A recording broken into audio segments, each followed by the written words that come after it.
referee, how does the IRB's changing rules from when they came in last year impact?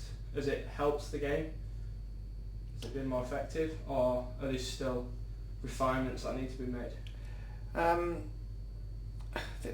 They changed a lot of the laws of the game. About in the last decade, they've changed a huge chunk of the laws of the game, and I don't think you'll ever see that much changes in the laws of rugby union again. So all they're doing now is, when they conceive something to be an issue or a problem in the game, and they'll have a look at the laws and think, well, if we change this law, or bring this in, or do this, it'll help the game, it'll quicken the game, may make it simpler to officiate and for the players and for people to understand. So that's where these little law changes come from. And from the last few seasons, for example, one of the biggest issues in the game was the collapsing of the scrum, which was an issue and still is. And as well, when the ball was available at the back of the ruck, it was there for ages and ages before the scrum half chose to play it out. He'd call people to his side, and so they brought something in to get rid of that, to quicken it up, which was a great idea, and it seems to be working, because now when the ball is available, the referee will say use it, and they got 5 seconds to use it. So that has been a good thing for the game. And then the changes in the scrum, where they've got away from the 4 cadence for the engage down to 3, so it's just crouch, touch, set. I think that has helped a little bit, but it's only helped the scrum that would have stayed up and has gone down because they were down too long, rather than the negative scrummaging. So there hasn't been much of an improvement in that phase of the game, really, in that law. So maybe they have to look at the scrum more in depth, I think, to try and solve those issues. But there's been a slight improvement, I think, in certain games. So and all the other little laws, like when the ball is knocked on off pass forward and it goes immediately into touch, you can take a quick throw in or opt for a line out instead of a scrum. They're little things that nobody really notices, but are good for the game. So in general, the changes have been good for the game. But the only problem you have when you bring in changes, that coaches will try and find a way around those changes, in either to be negative, to give the advantage to them as a team, or the defending team, and then the IRB will land up then looking at that law again then to see if they can counteract that. So but in general, no, the law changes this year, they're not major, but I think in whole they've been good for the game. So do they seek your referee's opinion, the IRB, when it comes to law changes, or is it? Yeah, every union, so the Welsh Rugby Union will have a group of people, which myself as a active referee will be included, and I would think the same from all the other countries. So the Welsh Rugby Union will put proposals forward to the IRB, and these law changes only happen in 4-year cycles now, apart from these little things that have come in this year. If they've come in after the last World Cup, there won't be any more changes now until after the next World Cup, unless there's a little thing that needs to be done. And then myself, it'll be the national coach, Warren Gatland, or Rob Howley, or Robin McBride, the referee's manager, Bobby Emen, one from the WIU board itself, Joe Lydon. So we'll sit down and we'll discuss then which laws we think are not only good for the game, but which would benefit the Welsh rugby. So for example, if you're going to have a law that's going to allow quicker ball, it's going to make the ball quicker, going to allow you to have quick ball to attack, then that is a good thing for Welsh rugby, because Wales have always had sort of good backs to, talented backs to. We've never been really that strong or big up front to compete with the big countries. So that type of law would be good for Welsh rugby, and in the bigger picture for the world rugby. So some of the other sides who maybe have big dominant forwards in mauling will not want to bring in a law that's going to take the maul out of the game and then disadvantage them as a nation. So then each country will put forward what proposals they'd like to see changed, and then the IRB committee then will look at them and take it all on board, and then send it back then to the unions to vote on it then, and then they bring in like trials and stuff then. Like some of these laws now are trials till the end of the season, some of them, and then some of them will stay and some of them will go. But I think probably all the changes that are in now would probably stay.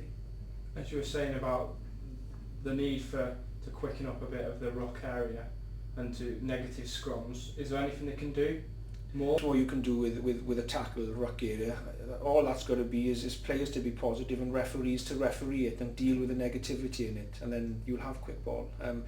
But you've got to remember that the game is for two teams, so if you're defending, you're entitled to try and slow that ball down as long as you do it legally. So as long as the referee does his job and referees that, then the game will look after itself.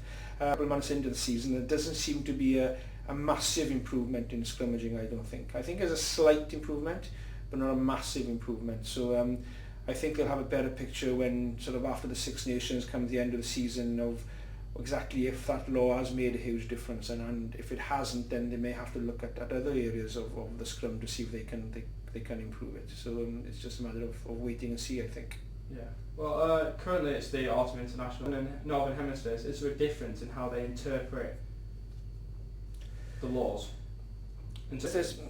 From a refereeing point of view, there's no difference whatsoever in interpretation. The laws are the same for everybody. You say there's a difference between the Northern and the Southern Hemisphere. I don't think it's so much to do with the Northern and the Southern Hemisphere.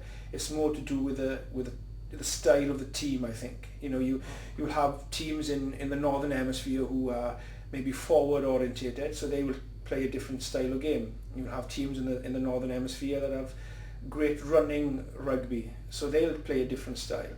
And I think that's the same that goes down south. You know, the Southern Hemisphere tend to play in better conditions, better weather conditions, which makes the playing surface much better. The ball is not as slippery, not as wet.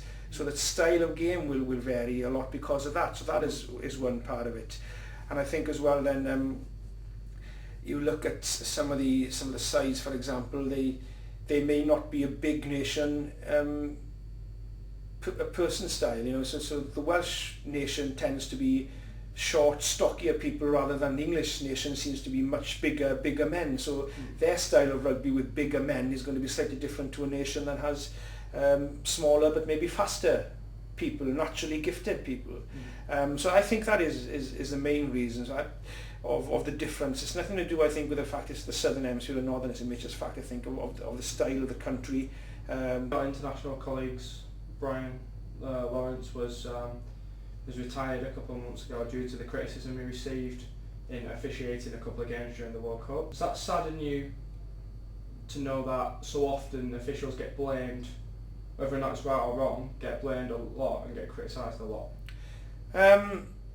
It does sadden me in one sense, but it's also something that we expect in a way, rightly or wrongly. I think sport and rugby, as well as probably more than so many other sports, seems to give a right for people to openly criticise you as an individual, personally or for your refereeing style.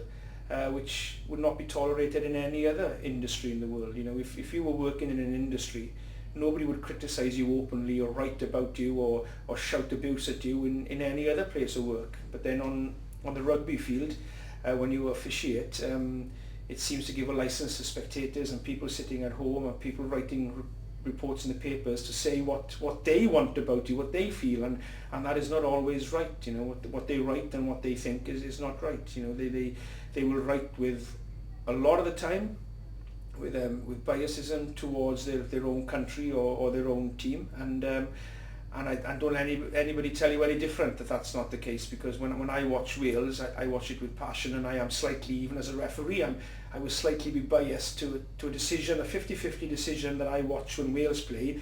I will tend to sort of want it to go Wales' way. So it is sad when it sort of comes down to personal issues. I think I'm not sure how much longer Bryce would have gone on, but Bryce told me in the World Cup that he wouldn't be about for the next World Cup. So, you know, it may have been his last season, or